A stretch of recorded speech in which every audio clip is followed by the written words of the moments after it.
Hello and good morning. Welcome back to SATYA Live. I'm Reverend Dr. Ali Benjamin, and it is my great pleasure and honor to be here today for your spiritual tune-up and tune in. So we are here at the Satya Center, who sponsors this show, and with the New Thought Media Network that makes this show possible each and every Sunday morning. And so blessings to you wherever you are, sending you lots of love. And here at Satya, we are all about inspiring minds, healing hearts, transforming lives, and evolving consciousness. So we share spiritual principles and practices each Sunday to help you deal with your life, your work, your relationships, finding your passion and purpose. And so welcome back, and really good to be here today. Why don't we start with a meditation? So if you will, find a comfortable spot, and as you sit or lay down, or maybe you're on a walk, I don't know. Wherever you are, just take a few deep breaths and bring yourself inside and down. Just turn your attention inside yourself and connect with that sense of grounded presence that is always just a thought away. And as you bring your attention and your awareness inside, I want you to notice, do a little body scan, and notice in your body where your attention is being drawn to. Maybe you have a particular part of your body that has been achy, or you felt restricted in some way. Just bring your attention and energy to that, and breathe some care and kindness and light into that part of you. As you become more centered, more present, and more available to whatever is seeking to join you right where you are, whatever emotion or feeling. And for the month of March, we've been focusing on fear and what keeps us away from really finding our faith, our connection with the divine, the one source, the one power that's right here. And so today, as we explore what it looks like and feels like to face everything that arises in our life, especially the challenges, with mindful attention and expanded awareness, we notice that we can respond with love, with care, rather than react from a place of fear or anger or sadness, and move beyond that place of victim consciousness to a place of empowered consciousness, a place of I can, I am, I will. And so, as my beloved teacher Brené Brown says, I think all of us will spend our entire life constantly strengthening our back, softening our front, and trying to listen to the whispers of our wild heart. And for some of us, the focus of our work will be developing that strong back. That will be where we have to concentrate. And so a strong back and a soft front, an open heart, a compassionate heart, allows us to stay open and present to what is happening in the now moment, holding the tension between two opposing thoughts, feelings, or energies, such as strong and vulnerable, gritty and graceful, anxious and equanimous. And so we have it all within us, and we have the ability to focus our attention wherever we choose. So take a deep breath, become present, open your eyes, and join me here today as we dive in to this wonderful teaching that I actually heard about several years ago from the book by Brené Brown, where she talks about meeting a Buddhist priest, and this Roshi Joan Halifax, taught her about this concept of having a strong back and a soft front, while being able to listen to the whisperings of your wild heart. And so many of us are faced with situations in our lives where we experience this tension of our weak back, our fearful self that is reacting to everything on the outside, feeling like we have our strength actually comes from our fear, when we can actually switch that around and develop a practice of really understanding where our strength lies. And it's right here within us. There's one power and presence that is available each and every moment when we turn that focus of attention inside ourselves and connect with our real self, our essential self, our God self, where we have access to greater wisdom, the divine mind, the God within. And that's where we get a sense of our courage, our resilience, our confidence, and we begin to tap into our authentic power. We begin to practice sovereignty, spiritual sovereignty in our lives, where we take full responsibility for our response to life as it arises. And so the concept of this strong back and soft front that comes from the Zen Buddhist Roshi Joan Halifax, she interprets it as leading with inner strength and accessing our capacity for compassion. So leading with our inner strength, that knowing of who we really are in truth, what we really are in truth, as children of the universe, as God realized people that are having a human experience, we begin to find this inner strength and this confidence and the wisdom, and we tap in to greater resources that continuously strengthen us.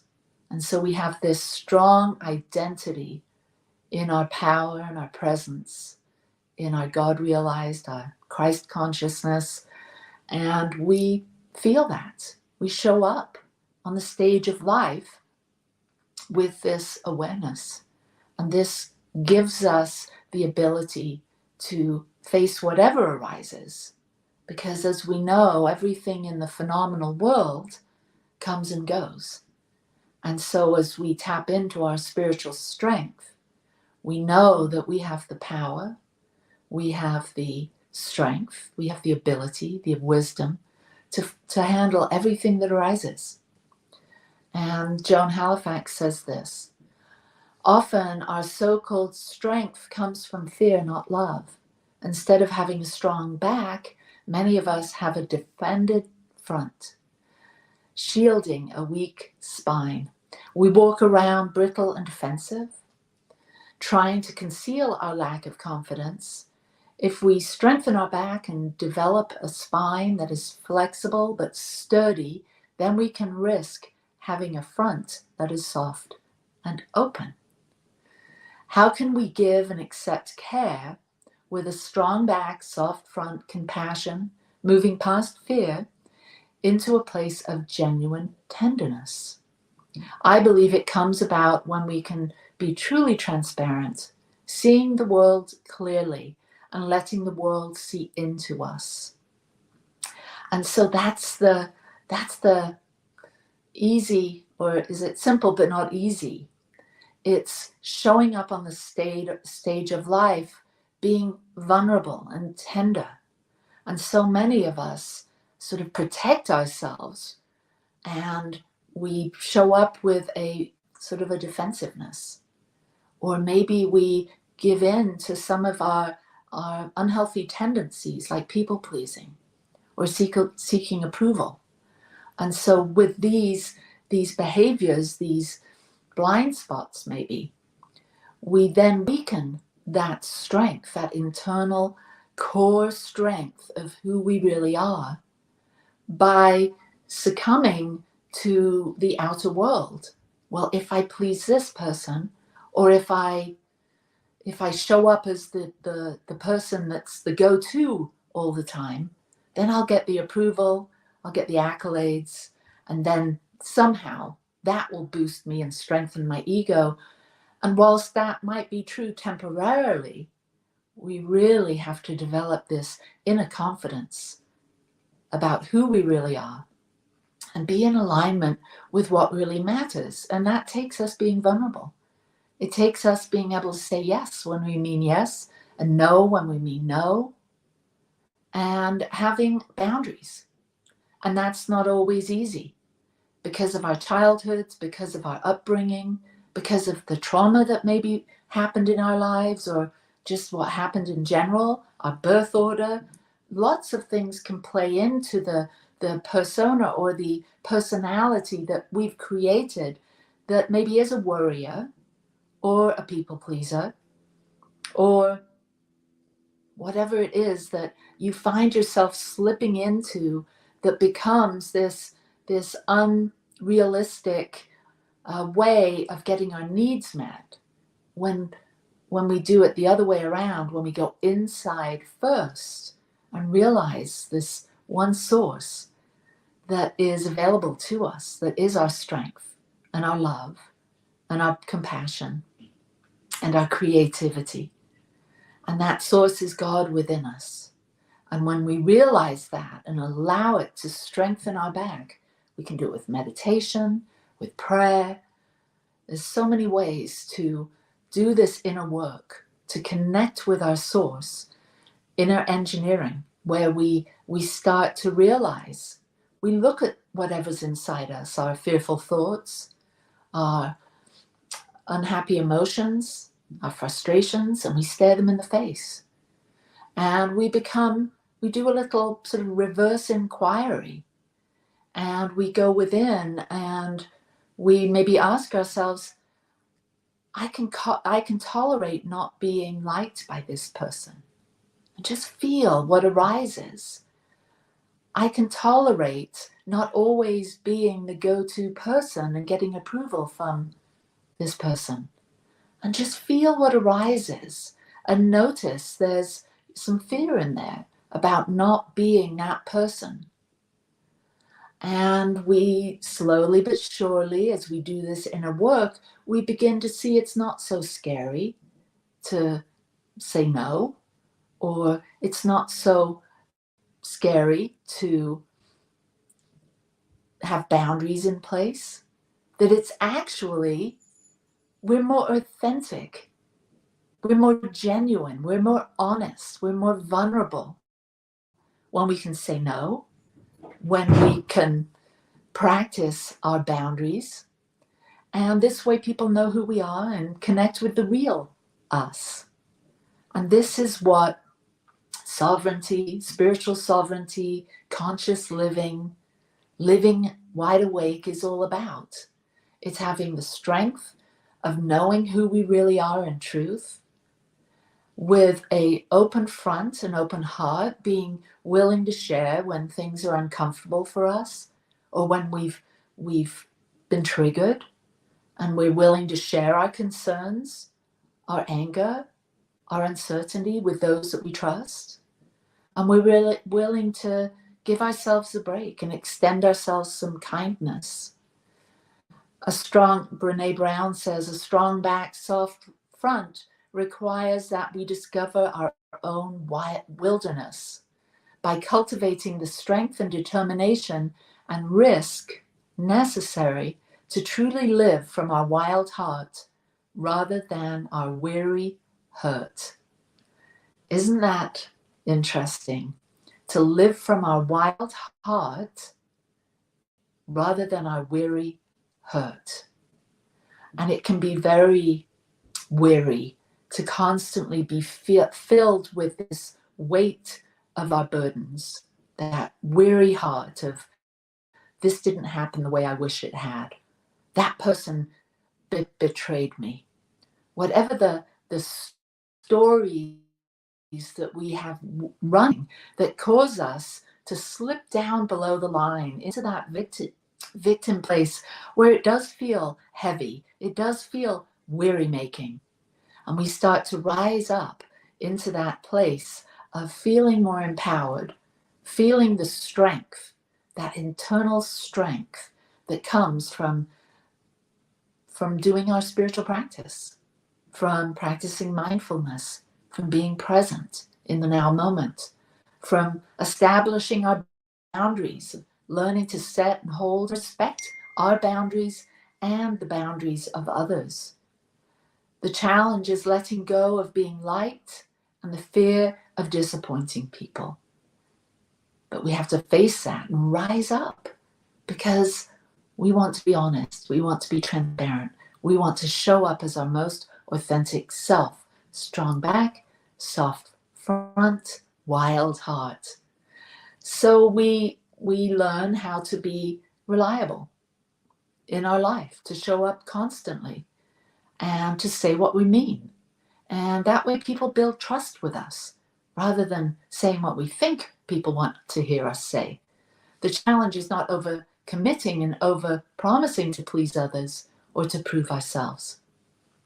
We simply have boundaries, we're reliable, we have accountability, learning to step up, be accountable, take responsibility, and issue meaningful apologies when we're wrong.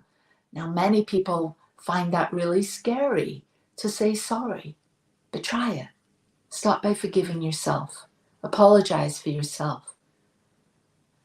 Apologize to yourself for not always being the most honest and always being the most accountable or reliable. Every day is a new moment and a new opportunity and a new beginning. And we start to establish this strong back and soft front by surrounding ourselves with people that we can trust. And being someone that is a good secret keeper and not prone to gossip, or someone that is going to honor the other. And when we have this intention of being a safe place for people to share, for people to talk about their lives without us talking about that with someone else, we develop a trust and a bond and a confidence with these people. This is all about conscious living, living wide awake, strong back, soft front. And integrity. We learn that integrity is a value that allows our back to be strengthened because we're willing to, we learn how to practice our values even when it's uncomfortable and hard. The challenge is choosing courage over comfort in those moments when we're feeling vulnerable, but to stay in integrity. It's key to having the strong back, soft front. And we practice non-judgment. Everyone's doing the best they can. And when we acknowledge this with ourselves, with our loved ones, those that we're with all the time, and with those that maybe are past, our parents, our siblings, we practice non-judgment. We know that everyone's doing the best they can with what they have. And we start to ease that focus on being opinionated and judgmental into being self-realized, knowing that wherever we go, we have an opportunity to show up and give the generosity of our spirit to everything and everyone we encounter. And when we show up, strong back, open front, non-judging, but open and generous with our energy, what happens is we start to tap in to a huge wellspring of power and love and compassion. And we start to realize that everything that we've been seeking, trying to control and people please and do all those things, everything that we thought we would get from the outside world if we acted a certain way or shrunk ourselves to not be that bright light, we start to realize that the world is calling us to be our most authentic, the brightest light we can be.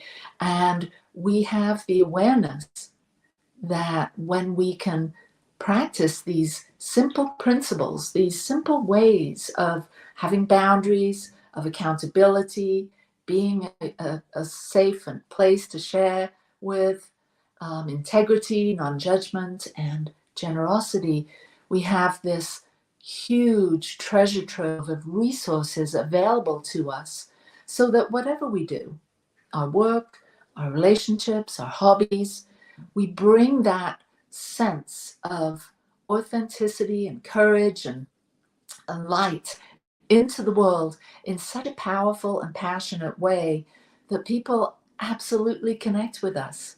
And then there we are. We're showing up in our lives. We're able to move through those choppy, challenging times. Why? Because we developed a practice of knowing that our source is the divine. We meet this awareness inside of ourselves through our meditation, through our studies, through our mindfulness, through our prayer. And this strengthens us to be able to show up in the world more vulnerable, more open, more giving, extending more grace to the world. And guess what? This is what the world needs now. We know this. We know this because we've heard it so many times. What the world needs now is love, sweet love. We've heard that through so many different teachings. We hear it through A Course in Miracles, that we can remove the boundaries to reveal love's presence. We know the master teacher said that you have the power and it's within you. And we all are these wonderful examples of bringing this truth, this light, this awakened consciousness into the world to illuminate, to elevate, to give others permission to do the same. So why don't we move into prayer and do a little activation? And so join me in closing your outer eyes. Very good. And if you're busy doing something, maybe just take a seat for a moment and give yourself this opportunity to really feel inside yourself what it feels like to have a strong back. And this strong back comes from the realization, the recognition that there is only one power, one presence, that this omniscience, omnipotence, omnipresence is who and what we are. And as we take our true identity in mind and heart and body, we begin to feel into this omniscience, this infinite knowledge and wisdom, this divine mind that we each have access to in each and every moment.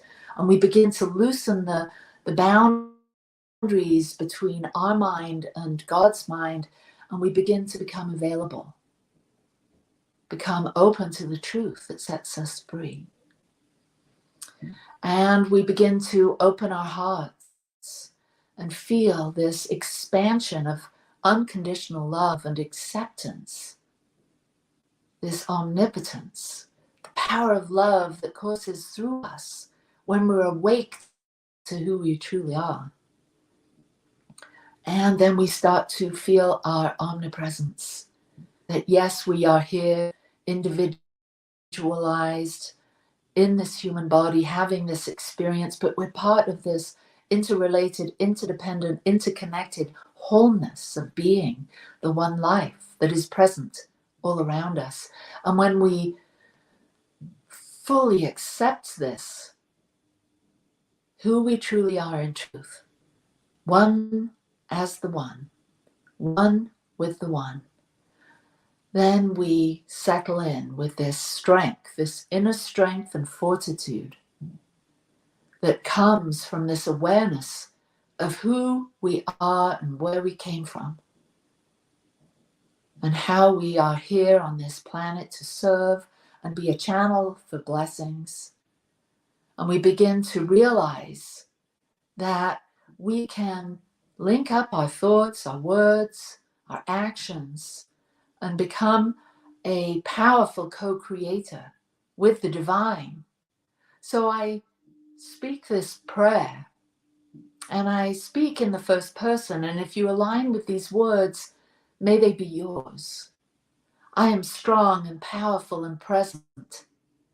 I tap into this inner strength because I know who I am in truth. I am resilient, courageous, authentic, honest, generous, and I allow my light and my love to flow in and through my life, touching the hearts and the minds of each and every person I meet. I know this is who I am, and I know this is why I'm here.